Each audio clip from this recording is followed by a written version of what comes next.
atau meledak dengan sendirinya. Kira-kira gitu, ya. Jadi, eee, kalau kita benar-benar, punya ketawakalan tuh artinya, penyerahan diri, keyakinan diri itu kuat, ya, itu dipastikan tidak akan, bisa disantet, tidak bisa diguna-guna. Kalau memang ada, berarti ada frekuensi yang kebuka, ketakutan-ketakutan, kekhawatiran. Sama juga dengan hantu, ketika hantu muncul itu, ya, ketika hantu muncul itu, karena Anda juga punya, seperti pengulangan informasi yang mengatakan kalau ada kegelapan di kegelapan misalnya, "Oh, jangan ada hantu," gitu ya. Jangan jangan, "Wah, ini seram nih, ini ngeri nih, ya, ini sunyi nih." Itu ada pikiran-pikiran itu sibuk di pikirannya sehingga nyamber nyamber entitas itu netral sebenarnya. Dia netral, akhirnya dia masuk sesuai dengan apa yang kita pikirkan, wujudnya juga. Ada memang, cuma itu karena Anda juga, gitu kira-kira, ya. Dan, karena kenapa saya bisa bisa waktu itu dimunculkan juga, ya, sosok itu dan saya bisa waktu saya bisa pegang, karena saya juga kan tadi cerita, di awal umur setahun, 2 tahun aja saya suka dibawa-bawa dengan lingkungan yang seperti itu. Jadi saya dapat informasi itu secara tidak sadar, ya. Nah, akhirnya dapat kan, gitu. Jadi memang saya waktu itu bisa bisa lihat gitu kan dan sebagainya. Tapi sampai akhirnya karena saking kalau ada muncul itu saya malah datangin, ya, malah penasaran. Misalnya ada kelebatan, saya malah ngejar, ya, bukannya takut, saya ngejar. Pokoknya ada sesuatu saya malahan nyamperin, ya. Kalau teman-teman dulu di komunitas, di pengukuhan saya suka lebih banyak sendiri. Jadi kayak tim penyapu tapi sendirian di belakang gitu ya. Tim penyapu kan suka terakhir tuh kan ya, kalau pengukuhan kalau teman-teman dulu komunitas. Saya terakhir. Nah itu suka ada tuh, lihat ada nggak ya gitu kan. Misalnya ada yang gelantungan di kejauhan gitu kan, malah saya samperin gitu kan, tiba-tiba nggak ada. Atau ilusi aja ternyata, gitu ya. Ilusi itu cuma, akhirnya itu cuma daun pisang misalnya melambai-lambai gitu ya, kayak gitu-gitu ya. Tapi, intinya saya selalu selalu malahan memberanikan diri untuk menghadapinya. Nah, sejak itu malahan benar-benar sama sekali tidak ada tuh kemunculan-kemunculan lagi, ya, nggak ada sama sekali kemunculan itu. Dulu juga saya karena, ngobatinya tuh fokusnya dengan energi dan energi lagi gitu kan, berantem gitu kan, malah jadi ya benar-benar berantem antara saya dengan dengan dukun santetnya misalnya. Waktu itu saya sempat, hidup saya juga nggak tenang karena benar-benar jadi berantem, ya secara energi. Karena saya ya ngebahas itu, fokusnya ke sana, itu semua gitu kan. Tapi setelah, ditangani dengan secara psikologis ternyata kalaupun ada pun, enggak tuh aman-aman aja, karena bagi saya netral aja semuanya, ya. Dan tidak ada bahasa-bahasa buat ngebalikin ngebalikin, nggak ada. Nah, kenapa saya akhirnya ada konflik itu, karena ada ilmu yang namanya ngebalikin gitu ya, ngebalikin ngebalikin. Nah itu tuh jebakan tuh, ya. Pengalaman saya tuh jadi jebakan, karena jadi berantem terus kan. Kan kalau ngebalikin berarti ngajak perang, iya nggak sih? Kalau ngajak perang di pikirannya, ya perang terus dong. Jadi kalau akhirnya saya sudah memahami ilmu pikiran, jadi ketika pun ada, ya saya netralin aja, selesai. Nggak ada balik-balikin gitu kan.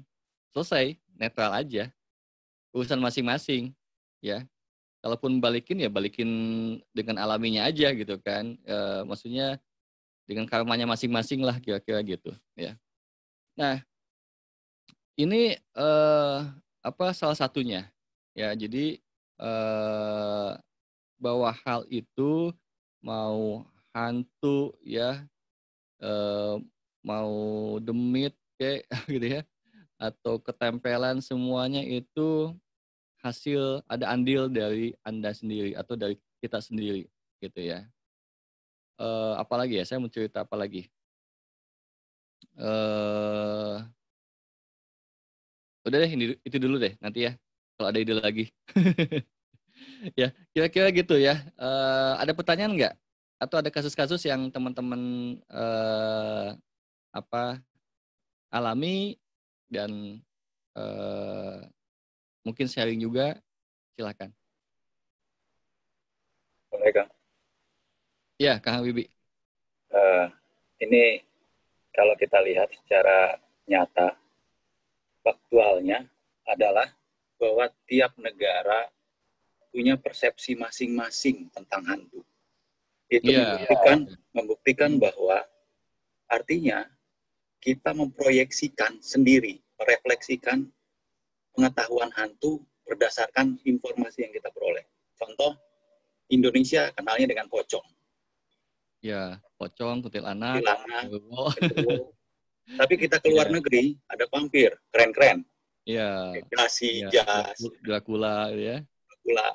Artinya tidak ada sebuah kesepakatan yang sama, seragaman. Nah, Iya, kalau kita lagi lihat artinya bahwa semua ditanamkan oleh betul. sebelum-sebelumnya informasi.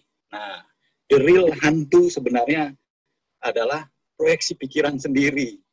Iya, Jadi apa rasa takut kita yang kemudian keluar, terproyeksikan oleh energi, yaitu yang muncul, penampakan. iya. Kalau di foto, malah wujudnya ya hanya asap aja, tidak ada wujud nyata, karena memang saya tidak mendenial keberadaan eksistensi entitas tersebut, itu ada. Karena bahkan di dalam sebuah surat itu ada gitu kan. Tapi tidak semenakut seperti itu. Tidak horor gitu. Iya, Terus terang saya termasuk orang yang menghunting itu, mengejar di mana ada ketakutan-ketakutan, malah saya samperin. Pernah ngejar kuntilanak. Artinya memang satu-satunya membuktikan faktual. Ayo kita samperin di sana gitu. Mana di situ ada wujudnya, ayo kita samperin. Nah, kalau mengenai santet, saya terus terang pengalaman secara langsung menangani tidak ada, tapi saya berhadapan dengan santet yang gagal ada 2 kali. Artinya pecah gitu loh. Itu pecah di sekitar saya, karena memang saya sudah pernah cerita sama Kang Dani, saya orang yang menolak metafisika dulu. Hal-hal yang berbau gaib ini saya menolak. Saya cerita sama Kang Dani. Saya menolak keberadaan eksistensi ini dari dulu. Waktu di komunitas juga saya menolak adanya dunia metafisika karena tidak terbukti secara ilmiah waktu itu, saya pikir begitu ya. Tapi ya itulah Kang. Akhirnya setelah belakangan ini baru saya menerima dunia itu ada. Jangan ditolak. Ternyata memang ada dunia itu. Iya. Terima kasih Kang Dani. Iya. Ya, Batu Cak, entitas. Ya. Oke. Mungkin yang lain ada yang mau sharing atau pertanyaan?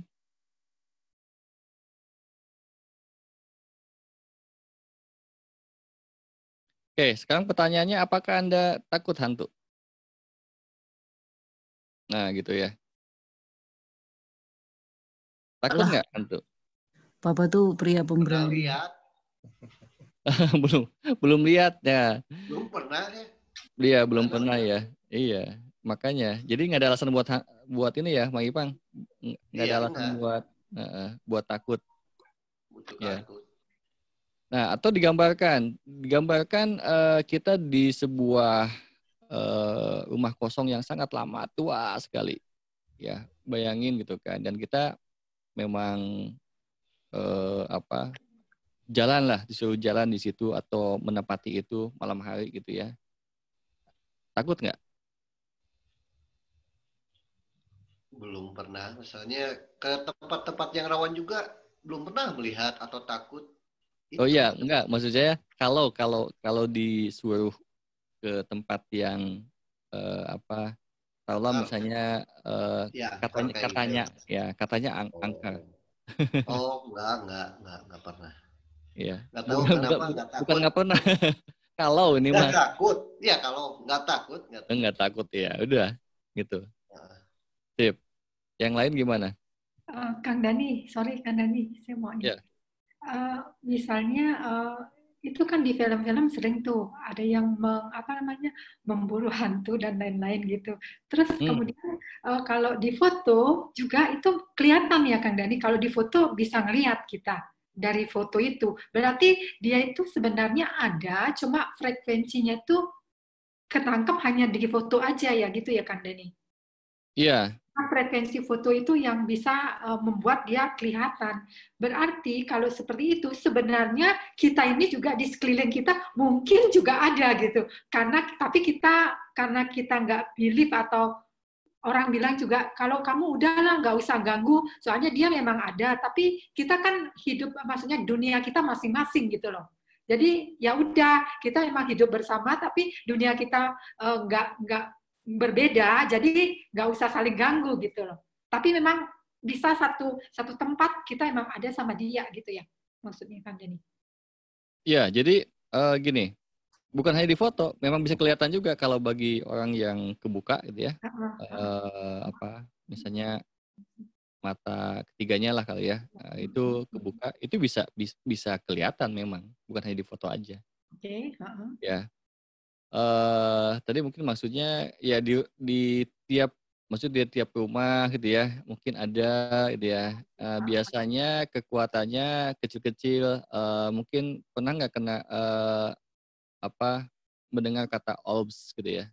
Itu bulat-bulat biasanya ya. Jadi kecil bulat-bulat. Nah itu biasa itu mah ya. Jadi biasa. Jadi kalau ke tingkat yang selanjutnya ektoplasma tuh kayak ektoplasma bentuknya. Jadi kalau udah melewati itu, ektoplasma tuh kayak semacam sinar yang kilatan itu. Ya. Nah kalau udah vektor kalau nggak salah itu sudah mewujud bayangan atau bayangan rupa ya. Seperti itu. Tapi bayang-bayang itu bentuknya diambil oleh entitas itu ya. Dari informasi yang ada di situ. Ya, misalnya pernah ada meninggal noni Belanda di situ misalnya. Ya kan, dan itu ada sebuah mitos lah gitu ya. Nah, entitas itu berwujudnya seperti itu gitu ya. Berwujudnya seperti itu. Iya. Jadi dia terinspirasi. Dia terinspirasi dengan informasi yang didongengkan di situ gitu kan. Nah, ketika ada makin percaya tuh ya. Dan balik lagi sebenarnya ini buat menjauhkan diri kita kepada diri sejati kita sebenarnya. Kalau kita bahas lagi ya.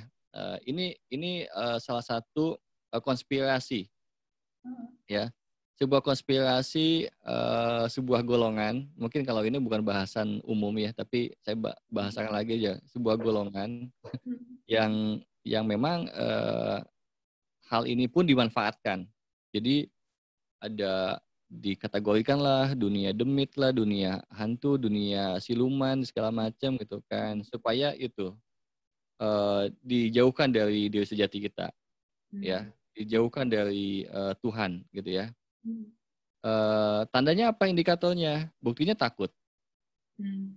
Padahal kalau sudah memahami bahwa Tuhan ada di dalam diri kita, ya terkoneksi dalam diri kita, terus ngapain takut? Katanya kalau orang Islam misalnya selalu bilang misalnya Allah Maha Pelindung misalnya. Ya enggak sih? Asmaul Husna ada 99 dibaca misalnya gitu ya. Atau surat-surat dibaca. Tapi kenapa masih takut? Berarti kan hanya lafaznya aja, hanya bicaranya aja, belum masuk ke ranah keyakinan. Kalau sudah yakin kan enggak. Ya. Ya masa makhluk yang ya begitu gitu ya. Kita jadinya takut atau kalah lah, kan ada yang melindungi gitu ya. Gitu. Nah, ketakutan ini sebenarnya salah satu misi untuk menjauhkan diri kita dari sisi diri sejati gitu. Itu sih ujung-ujungnya sebenarnya ya. Jadi konspirasi gitu ya. Jadi itu sebenarnya hanya energi aja gitu ya Kang Dani ya. Iya, energi yang dibuat sih. Kalau saya ini kan by experience kan ya. Saya nggak baca dari mana-mana. Ini by experience saya melihatnya, saya tuh itu energi yang di-create oleh sebuah golongan, ya, sebuah golongan yang mempunyai kemampuan untuk menjauhkan diri kita dari diri sejati, ya, dari sang pemilik asal ini, gitu. Jadi lupa gitu kan, malah lebih fokus takutnya terhadap yang seperti itu. Gitu sih misinya mereka itu. Ya, ada sih beberapa golongan yang fokus ke hal-hal yang seperti itu. Iya. Iya, apalagi kan jadi ada ilmunya, ada ininya, ngebahas demit lah, ngebahas apa gitu kan. Ada memang dibuat seperti itu gitu kan. Tapi udahlah, itu nggak usah dibahas. Kalau dibahas malah jadi ketarik. Ada koneksi soalnya. Iya, benar. Koneksi, iya. Dan buat apa juga sih gitu kan ngebahas itu? Bagi saya ya, buat apa juga gitu. Iya. Iyalah, itu kan dunia juga berbeda. Kan orang bilang ada yang hitam sama putih. Sekarang kita yang pilihnya yang mana gitu aja. Di mana-mana juga pasti ada. Tapi putih sama hitam itu juga sebuah polaritas sebenarnya. Ya, benar, itu semua polaritas. Gimana kitanya, iya. Ya, kalau kita mempersepsikannya gini aja, tentang setan. Iya. Ya. Setannya hantu atau syaitannya yang bersifatnya membisiki kita, kan beda tuh ya. Setan sama syaitan gitu ya. Ini kalau kita bahas syaitan gitu ya yang membisiki diri kita, itu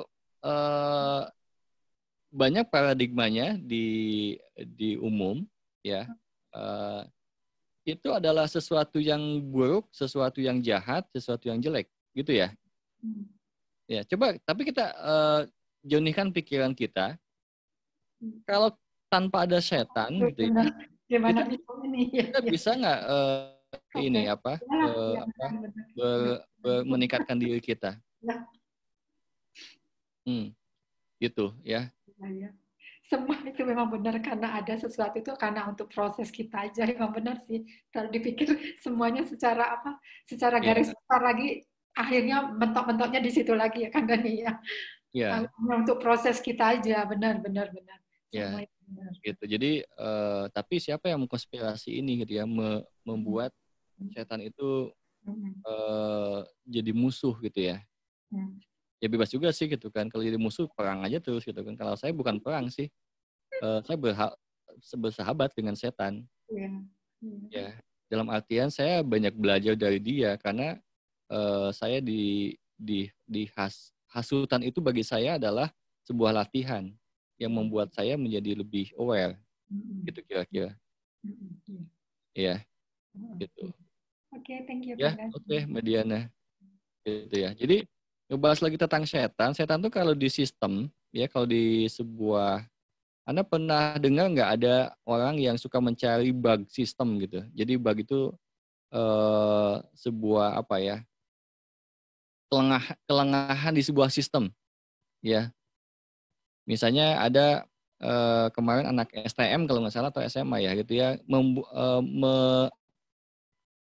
dia berhasil menemukan bug sistem di keamanan NASA misalnya, atau juga ada yang di Google, ya, menemukan kelemahannya, ya,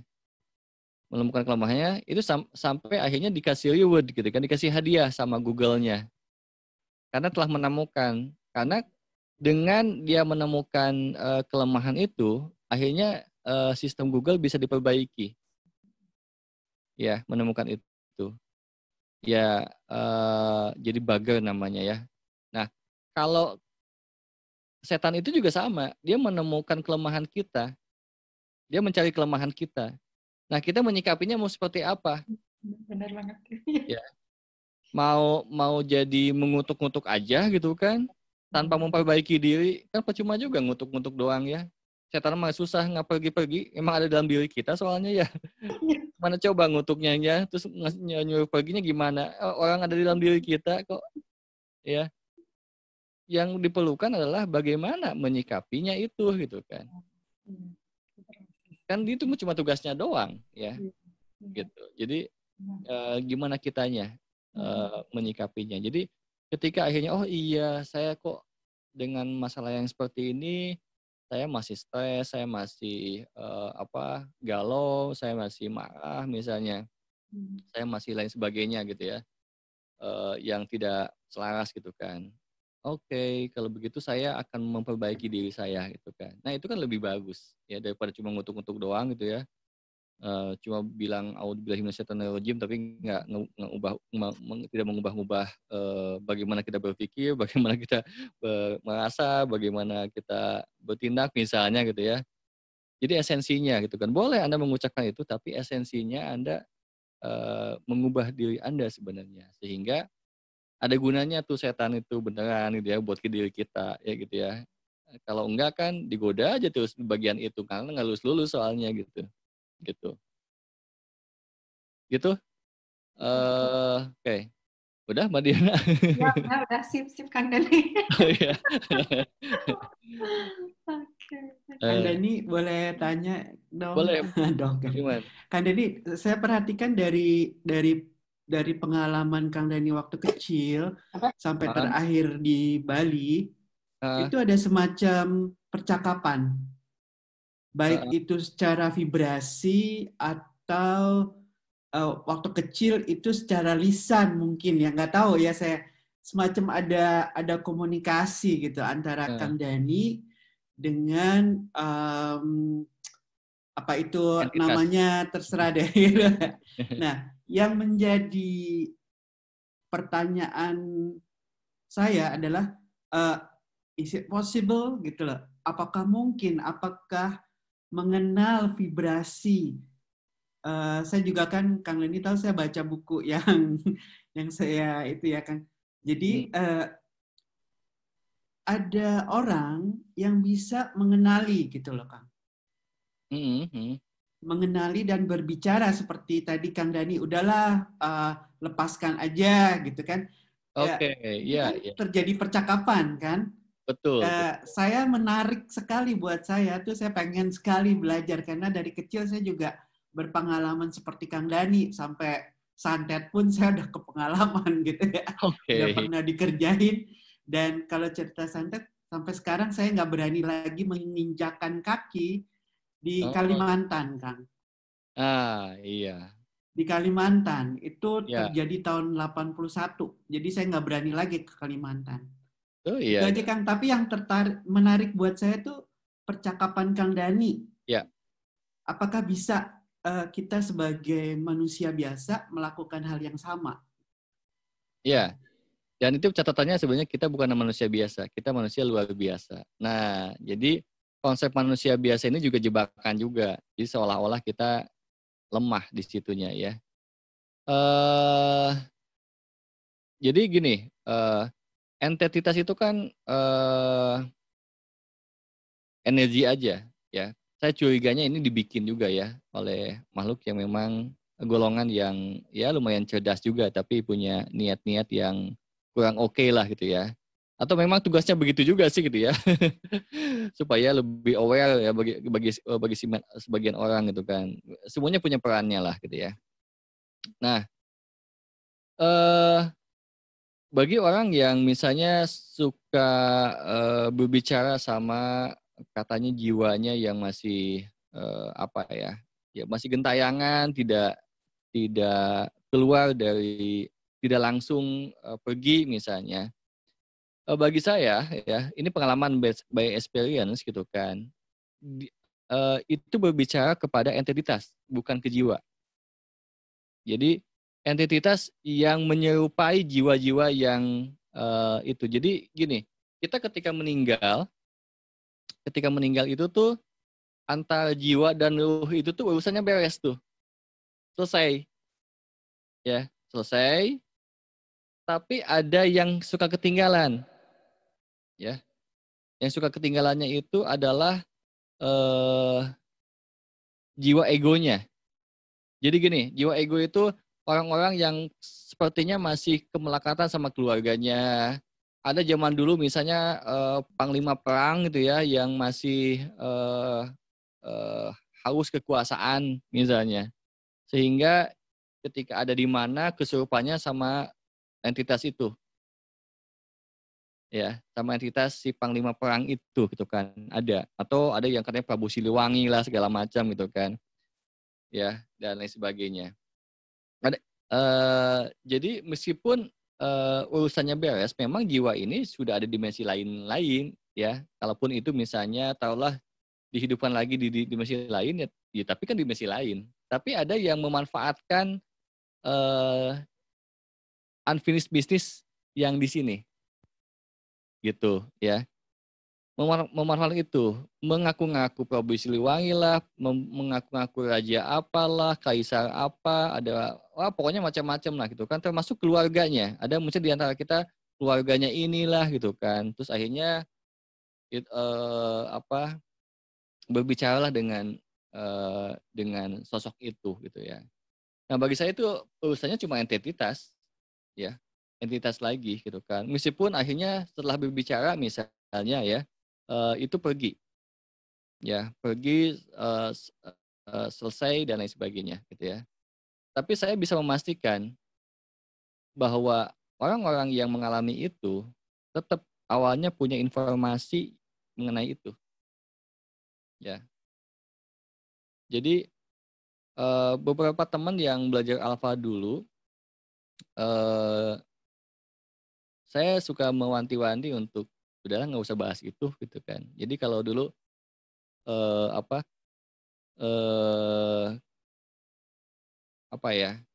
kalau saya misalnya kalau latihan meditasi alfa tuh saya selalu menanyakannya apa yang dirasakan, bukan apa yang dilihat.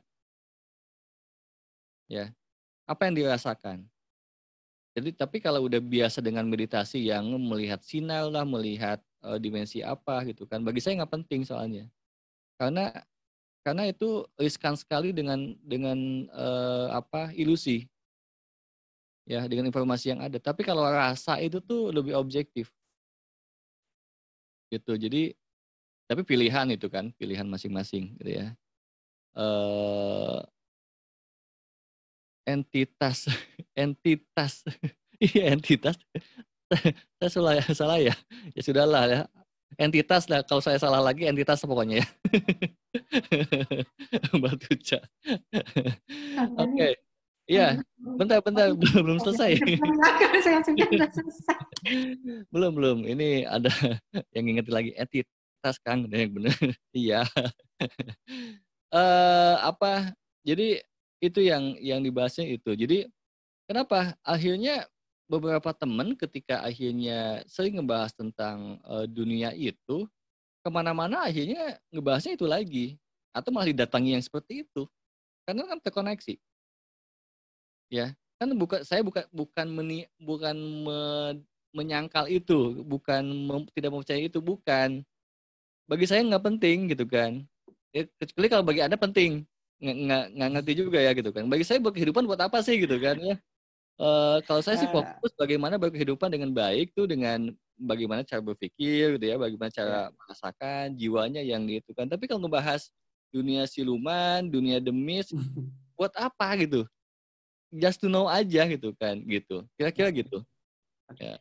Satu lagi kali Kang ya, ini ada kejadian soalnya saya tuh karena tugas juga kadang-kadang berhadapan dengan hal-hal yang seperti ini gitu Kang, yang seperti tadi Kang Habibie bilang satu negara bikin ini. Ini ada satu kejadian di bulan Januari, Kang.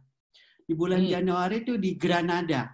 Seperti kita ketahui, Granada itu kan tempat peninggalan. Jadi itu zaman-zaman apa ya, Kang? Waktu Islam tuh masih menguasai Eropa. Nah, ada satu keluarga turis orang Indonesia. Itu selesai mau pulang, dia mau pulang kembali ke Indonesia, naik pesawat, Kang. Begitu dia sampai di pesawat, anaknya itu umur 20 tahun, tiba-tiba dia mukul penjaga di pesawat. Dia pukul, mentalnya jauh banget gitu. Dan dia langsung dia berubah gitu ya. Jadi ada masalah kriminalnya, ada masalah itu.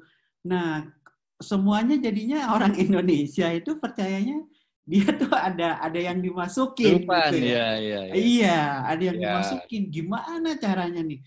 Sampai saya bingung sendiri ya nih gimana caranya, karena ada dua masalah. Satu jadi masalah kriminal, Satu lagi masalah yang belum diselesaikan karena dia ternyata langsung diikat, langsung dimasukkan ke rumah sakit jiwa. Oke. Nah, itu menjelaskannya kepada orang Spanyol, orang manusia luar biasa, itu sulit sekali. Itu sulit sekali karena tiba-tiba dia berbahasa lain, tiba-tiba dia mengungkapkan peristiwa-peristiwa pada ratusan tahun kan, ratusan tahun, ya, itu kan. Jadi saya mau, itu kadang-kadang saya suka masih belum menemukan satu gimana nih cara berhadapan dengan hal-hal seperti itu gitu. Kadang ada yang percaya bahwa dia bukan satu entitas gitu, jadi ratusan entitas misalnya. Iya, gerombolan. Ada yang, tapi kan kadang-kadang susah gitu ngejelasinnya gitu ya ke orang tua kemana itu.